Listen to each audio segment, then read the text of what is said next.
दोस्तों, हर पूजा पाठ करने वाले व्यक्ति को कुछ ऐसी बातें जो पता होनी चाहिए, आज मैं आप लोगों को बता रही हूँ। ये बातें सभी तक पहुंचाएं ताकि कोई भी ऐसी गलती ना करे। दोस्तों, तो ध्यान से सुनिएगा, वीडियो को पूरा देखिएगा। अगर आपको यह वीडियो अच्छा लगे तो आगे शेयर जरूर कर दीजिएगा। तो दोस्तों, शुरू करते हैं। सबसे पहले आप लोगों को बता दें कि गणेश भगवान को तुलसी पत्र छोड़ के सभी पत्र प्रिय हैं। ठीक है दोस्तों, गणेश भगवान को तुलसी की पत्ती नहीं चढ़ाई जाती है। भैरव बाबा को भी तुलसी की पत्ती नहीं चढ़ाई जाती है। दोस्तों, इस चीज का ध्यान रखें। तुलसी का पत्र कभी भी दोपहर के बाद ग्रहण भी नहीं करना चाहिए। दोस्तों, इस चीज का भी ध्यान रखें। और दोस्तों, तुलसी का पत्र 11 दिनों मतलब 11 रात्रि के बाद भी हम लोग शुद्ध करके भगवान को अर्पण कर सकते हैं। दोस्तों, जैसे कि बेलपत्र, आप लोगों को पता है कि बेलपत्र को शुद्ध करके भगवान को अर्पित कर सकते हैं। तो बेलपत्र 10 दिनों के लिए 10 रात्रि में हम लोग 10 रात्रि तक रखी हुई बेलपत्र को शुद्ध करके भगवान को अर्पित कर सकते हैं।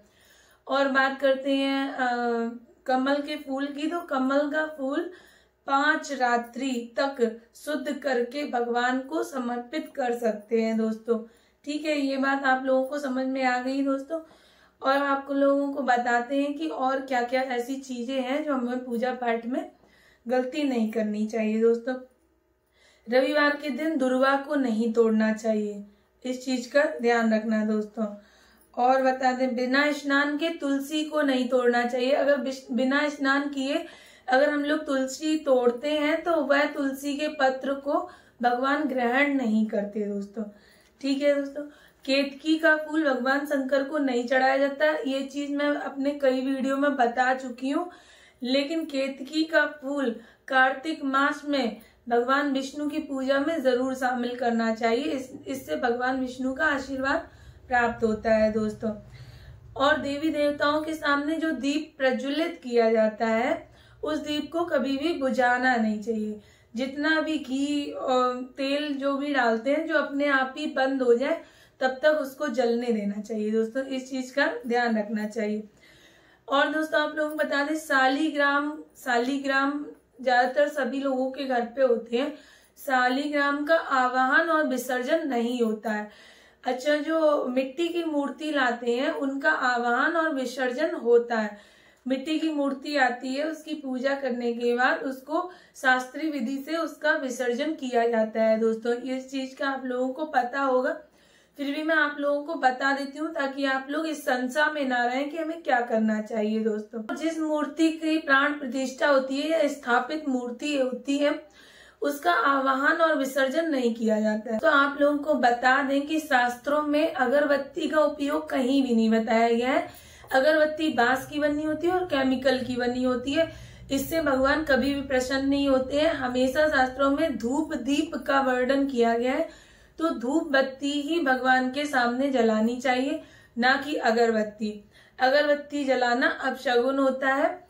हिंदू धर्म में इसको शुभ नहीं माना गया है। तो दोस्तों, यह गलती ना करें। अगरबत्ती हम लोगों को नहीं जलानी है। धूप बत्ती और धूप दीप का वर्णन किया गया है, धूप बत्ती जला सकते हैं, अगरबत्ती नहीं जलानी चाहिए। पूजा करते समय यदि गुरुदेव या कोई पूज्य व्यक्ति या कोई ज्येष्ठ व्यक्ति आ जाता है तो उसका स्वागत करना चाहिए और उसकी आज्ञा से पूरा पूजा कर्म करना चाहिए। दोस्तों, यह बात आप लोग समझ में आ गई। पूजा करते समय कोई भी बड़ा व्यक्ति आता है तो हम लोगों को बीच में पूजा छोड़ के पहले उनका स्वागत करना चाहिए, फिर उनकी आज्ञा लेकर अपनी पूजा कर्म करना चाहिए। दोस्तों, और आप लोगों को बता दें दोस्तों कि पंचामृत की अगर हम लोगों के पास पूरी सामग्री नहीं होती है, दूध दही घी शहद शक्कर और 5 मेवाएं अगर नहीं होती हैं, तो केवल दुग्ध से स्नान कराने को भी हम लोग पंचामृत माना जाता है। दोस्तों,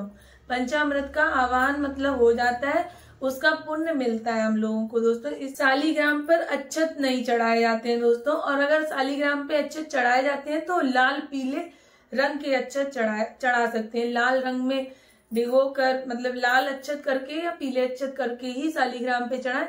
सफेद अक्षत भगवान शालीग्राम पे नहीं चढ़ाए जाते हैं। दोस्तों, और दोस्तों आप लोगों को बता दें, हाथ में धारण किए गए पुष्प, जो मतलब हाथ में बंधे हुए पुष्प, तांबे की प्लेट में रखा हुआ चंदन और चर्म पात्र में या प्लास्टिक के बर्तन में रखा हुआ गंगा जल कभी भी भगवान स्वीकार नहीं करते, यह अशुद्ध हो जाता है दोस्तों।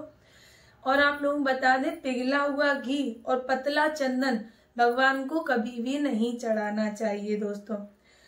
और दीपक से दीपक जलाना और दीपक से अगरबत्ती जलाना, जलाने वाले व्यक्ति हमेशा दरिद्र रहता है, उसके पास कभी भी लक्ष्मी नहीं आती है और वह रोगों से ग्रसित रहता है दोस्तों। इस चीज का भी ध्यान रखें। दक्षिण दिशा की ओर कभी भी दीपक नहीं जलाना चाहिए।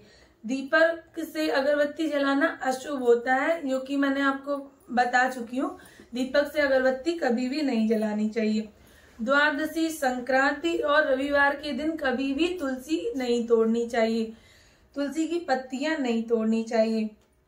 पूजा की सफलता के लिए लास्ट में हम लोगों को दक्षिणा जरूर चढ़ानी चाहिए, या किसी भी ब्राह्मण को जब भी हम लोग भोजन कराते हैं, अपने घर बुला के या कहीं भी कोई भी दान पुण्य करते हैं, तो बिना दक्षिणा के कोई भी भोजन या दान मान्य नहीं होता है दोस्तों। इस चीज का ध्यान रखें।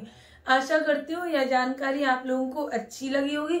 अगर आप लोगों को यह जानकारी अच्छी लगी है तो वीडियो को शेयर कर दीजिएगा, ताकि आगे ज्यादा से ज्यादा लोगों तक यह जानकारी पहुंच सके। मिलते हैं दोस्तों अगले वीडियो में एक नई जानकारी के साथ। तब तक राधे राधे दोस्तों।